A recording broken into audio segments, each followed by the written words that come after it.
Everyone told Alina she was not a morning person. She believed it, until the day she woke up at 5 a.m. and changed her entire future. That morning didn't begin with lightning or fireworks. It began with silence, and it would become the most powerful hour of her life. Alina Reyes was always chasing time, rushing through breakfast, missing buses, forgetting assignments. She lived life like a perpetual apology.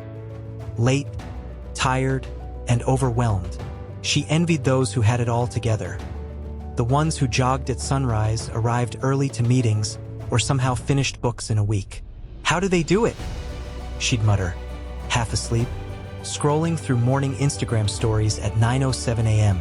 Her alarm clock had become a game of musical snoozes. Every morning, it rang at 6 a.m., and every morning, she'd slap it into submission until it surrendered. She wasn't lazy, she told herself.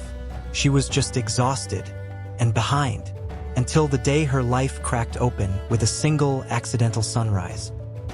It was a power outage.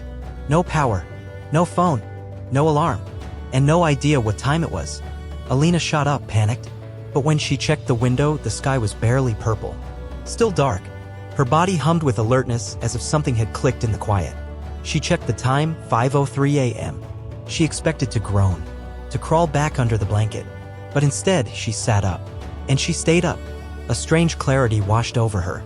No noise, no emails, no pressure, just peace. Success whispers before the world wakes up. Listen, that morning she lit a candle in her tiny apartment. She sipped warm tea and sat with a journal someone had gifted her months ago. And for the first time, she asked herself a question she'd always avoided.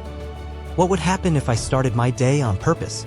She wrote, wake up with the sun, move your body, write what you want, do one small thing that builds the life you dream of. Discipline isn't punishment, it's devotion to the future version of you. The next morning, she set her alarm for 5 a.m. again. And this time she didn't snooze it. She chose it. Day 1, the body. She started with stretching. 5 minutes, 10 minutes. She played soft music and breathed deeply, feeling the stiffness of years of exhaustion begin to soften. Energy isn't given, it's grown. She wasn't training for a marathon. She was training to show up for herself. Day 2, the mind. She opened a dusty book she'd been meaning to read for 2 years. Just 10 pages. But her mind came alive like it hadn't in months. Ideas sparked. Curiosity returned. Reading in the morning is like lighting a lantern inside your brain. Day 3, the soul. She journaled. Not about work or problems, but about vision, gratitude, dreams. I am not behind, she wrote. I am beginning. The first words you say in the morning shape the words you live by all day. Week 1, the resistance. Her body pushed back. By Friday, her eyes burned. Her muscles ached. Her bed whispered louder than her alarm. She almost gave up. But then she remembered a line she'd read that week. If you only act when you feel like it, your feelings become your master. But if you act on who you want to become, your habits become your freedom. So she stood up, and the discipline grew roots. Week 3, the shift. She stopped checking her phone first thing. Instead, she sat by the window watching light creep into the city. She drank water instead of coffee. She listened to motivational podcasts. She made to-do lists based on priorities, not panic. She created her mornings instead of surviving them. And her life started catching up. She arrived early to work, responded thoughtfully instead of reacting, started a side blog, met deadlines, had energy for evening walks. One of her colleagues pulled her aside and asked, "What are you doing differently?" Alina smiled. "I started waking up to who I want to become." The hour of power. Her morning routine was never dramatic. 5 a.m., wake up, hydrate. 5:10, move, yoga or walk. 5:30, read or journal. 5:45, set intentions. Plan one priority. 6 o'clock, shower, breakfast, prep. 1 hour. That was all. But that hour became sacred. It was the hour where she met her best self before the world could distract her. You don't need more time. You need better mornings. The conversation that changed her forever. Months later, Alina gave a talk at a local women's workshop. She was still surprised people wanted to hear her speak. Afterward, a teenager approached her, teary-eyed. I'm just tired, she said. Like I'm always behind. Alina took her hand and replied softly. You're not behind.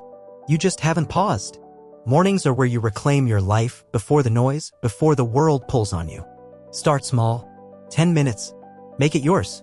The girl nodded, whispering, I can try. Alina smiled. Trying is the beginning of becoming. The Science of Sunrises. Years later, Alina would write a book titled Sun Before Screens, Reclaiming Your Life One Morning at a Time. It became a bestseller, but the first chapter remained her simplest truth. You don't wake up early to suffer. You wake up early to remember who you were before the world tells you who to be. She still rose at 5 a.m., but not as punishment. As permission. To breathe. To dream. To lead. To live intentionally. And on one particular morning, she sat beside her now elderly father, sipping tea on the porch. You really do this every day? He asked, watching her watch the sunrise. Alina smiled. It's the most peaceful hour of my life. He shook his head gently. I was never a morning person. She laughed softly. Neither was I, until I decided that the life I wanted was on the other side of my alarm clock. Your morning is your seed.